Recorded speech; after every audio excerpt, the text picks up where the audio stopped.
Le projet de construction des rocades de Kinshasa avance à pas de géant en dépit des difficultés liées aux expropriations. Mais le gouvernement ne baisse pas les bras. Il vient de lancer le paiement des indemnisations en faveur des personnes affectées par le projet. Une somme symbolique de 15 millions de francs congolais a été remise aux bénéficiaires par le nouveau ministre des Infrastructures et Travaux publics, John Banza Lunda. Christian Kalonji pour le reportage.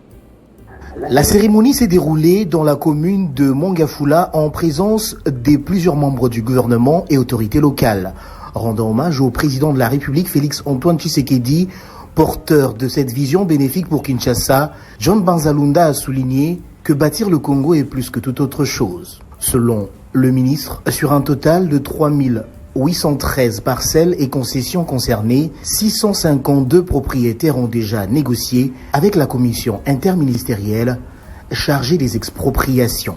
À ce jour, nous annonçons le démarrage effectif du paiement de ces indemnisations qui se fera de manière progressive en fonction des validations par la commission interministérielle.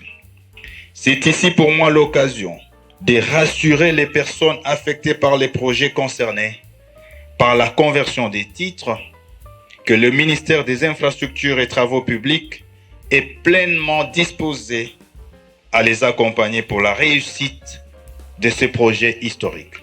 Je vous encourage et vous confirme une fois de plus que tous les expropriés seront indemnisés totalement. Moment fort de la cérémonie, la remise symbolique d'un chèque de 15 millions de francs congolais au bourgmestre de la commune de Mongafula par le patron des ITP. Je vais tout d'abord commencer par féliciter le ministre des Infrastructures, l'excellence John Banza Lunda, qui aussitôt nommé une semaine après son investiture au sein du ministère, est en train de se démarquer. Banda belge, banda qui mutumo va saler le coyote. Banda belge, mais le la réalité.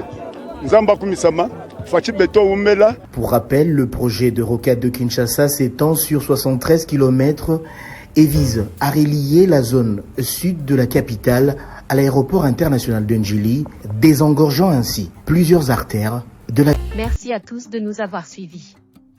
Aimez et abonnez-vous massivement à notre chaîne YouTube Tribeca Media. Au revoir et à la prochaine.